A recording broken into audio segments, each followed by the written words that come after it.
ಇನ್ನು ದೇಶದಲ್ಲಿ LPG ಯುದ್ಧ ಮಾತ್ರ ನಡೀತಿಲ್ಲ, ಎಲೆಕ್ಷನ್ ಯುದ್ಧನೂ ಜೋರಾಗಿ ನಡೀತಿದೆ. ಪಶ್ಚಿಮ ಬಂಗಾಳ ಸೇರಿ 5 ರಾಜ್ಯಗಳಲ್ಲಿ ಮತ ಎಣಿಕೆಗೆ ಕೌಂಟ್ ಡೌನ್ ಶುರುವಾಗಿದೆ.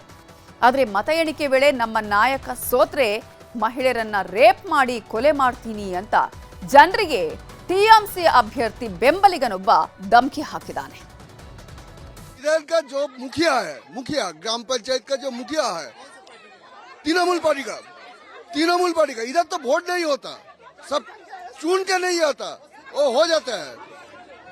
तो जहांगीर का ये लेके वो इजराइल आया, ये किया और किया, जो हम रात में आते हैं मेरे को रेप करेगा और काट के आपको फेंक देंगे, ऐसा बात किया.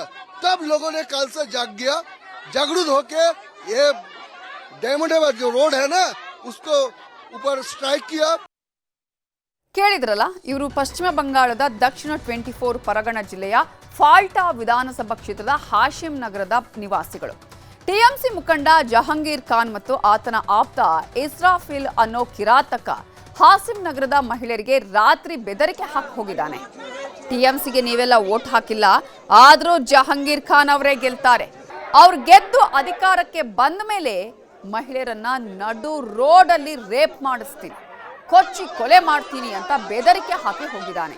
ಇದರಿಂದ ಸಿಟ್ಟಿಗೆದ್ದ ಜನ ಇವತ್ತು ಏಕಾಏಕಿ ಬೀದಿಗಿಳಿದಿದ್ರು.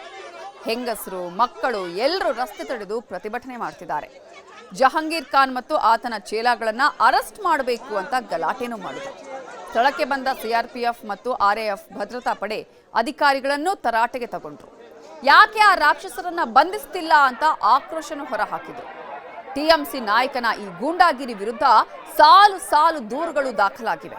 ಆದರೆ ಜಹಾಂಗೀರ್ ಖಾನ್ ತಲೆಮರೆಸಿಕೊಂಡಿದ್ದು ಪೊಲೀಸರು ಕೂಡ ಜಹಾಂಗೀರ್ ಖಾನ್ಗಾಗಿ ಹುಡುಕಾಟವನ್ನ ನಡೆಸ್ತಾ ಇದ್ದಾರೆ. ಅಂದಹಾಗೆ ಏಪ್ರಿಲ್ 28ಕ್ಕೆ ಇದೇ ಜಹಾಂಗೀರ್ ಮನೆಗೆ ಹೋಗಿ ಉತ್ತರ ಪ್ರದೇಶದ SP ಎಚ್ಚರಿಕೆ ಕೊಟ್ಟಿದ್ರು.